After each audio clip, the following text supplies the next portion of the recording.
Hello viewers, আসসালামু আলাইকুম। সবাই কেমন আছেন? আজকে পবিত্র শুক্রবার, আজকে জুমার দিন। আজকে রাতে শবে বরাতের নামাজ অনুষ্ঠিত হবে। সবাই আপনারা সবার কাজকর্ম ফেলে দিয়ে শবে বরাতের নামাজ মসজিদে আদায় করার চেষ্টা করবেন এবং সাথে পাশাপাশি 5 ওয়াক্ত ফরজ নামাজ মসজিদে গিয়ে আদায় করার চেষ্টা করবেন। তুমি কি আজকে নামাজ পড়তে যাবা? আজকে যে শবে বরাতের রাত, এটা কি জানো? সবার জন্য দোয়া রইল, সবার মনের নেক বাসনা আল্লাহ তাআলা পূর্ণ করুক। তোমার পড়াশোনা কেমন চলছে বলো? ভালো। আল্লাহ পাক তোমার পড়াশোনা বরকত দান করুক। সবাই ভালো থাকবেন।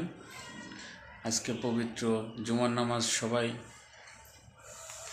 জামাতের সহিত আদায় করার চেষ্টা করবেন মসজিদে গিয়ে। ধন্যবাদ আমাদের ভিডিওটি দেখার জন্য। ধন্যবাদ আমাদের টাটা, ভিডিও বাই বাই। দেখার জন্য। টাটা।